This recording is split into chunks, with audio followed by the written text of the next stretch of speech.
Is 2025 the year that Kai Sotto finally makes it to the NBA?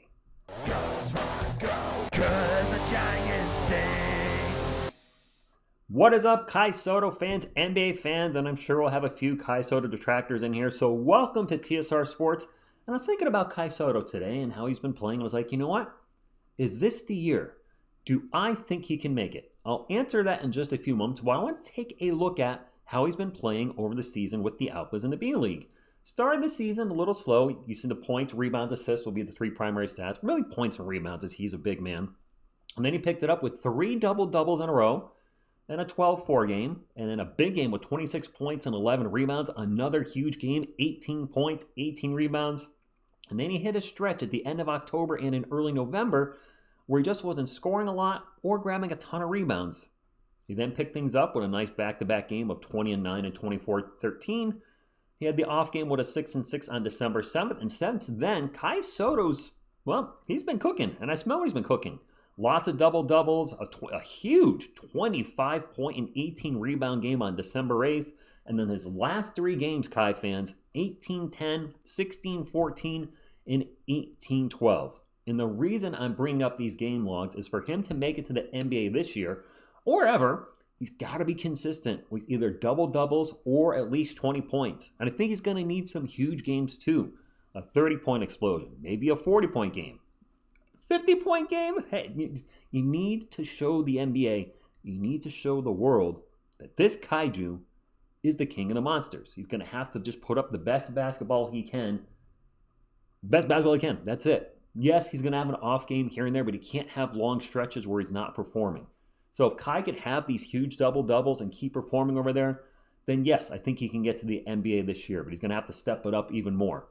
If he has these games where he just kind of disappears or not, and is not involved in the game, and he puts up 4 points, 6 points, just a really slow off game, and if there's a bunch of those slow off games, then no, then probably won't be making it to the NBA this year.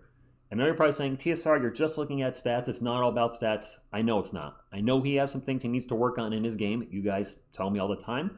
I also know a lot of the good things he does in his game, which you guys let me know, and I've seen in the highlights. And that's one thing with watching highlights is I've seen all the good, and I haven't really seen the things he needs to work on. Obviously, he does need to work on some things, or he would be in the NBA already. That being said, one thing I was thinking about, and I really want to talk about in this video is, even if he doesn't make it to the NBA in 2025. It's not time to give up. It's not time to say, oh man, he's never going to get there, because he's only 22. And I started thinking about other NBA players that came into the league a little bit later. My favorite player, who's right behind me, was a 24-year-old rookie. And listen, I'm not comparing Kai Sotto to David Robinson, apples and oranges, but he was 24. A player that came to the Spurs a few years back, who's now with the Rockets, I believe, Jacques Landale, was a 26-year-old rookie. In doing a little research, it's not uncommon for foreign players to come in at a later age than, let's say, an American player who played college hoop. I found this list of the oldest players to ever make it to the NBA, and I'm obviously hoping Kai Sotto gets into the NBA way before 30 years old, but his journey might take longer than expected, and that's okay, because the goal in the end is to play in the NBA, is it not? And I'm looking, and I've talked about 2 former Spurs guys, and I've already seen another former Spur, Fabricio Alberto, who had a good career with the Spurs and won a championship. He was almost 31 who made it to the NBA. And I had to look up some of these guys because I hadn't heard of them. And sure, a lot of them didn't have great NBA careers, but they made it. They made it. Now, look at this one dude, Pablo, 35 years old, 169 days. There's the whole not giving up and fulfilling your dream. And that's the dream, isn't it? To make it to the NBA.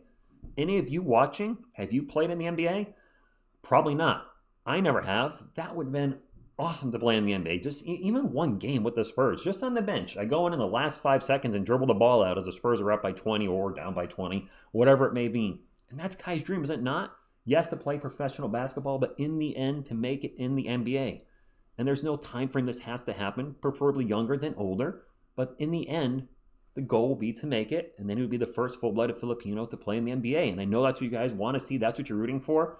I want to see it too. I love the enthusiasm you guys show for Kai. I watched his channel. He seems like a really fun guy. Love his dunks, and I hope he makes it. And hopefully this year. If not this year, maybe next year. Whenever it happens. I do think it'll happen at some point.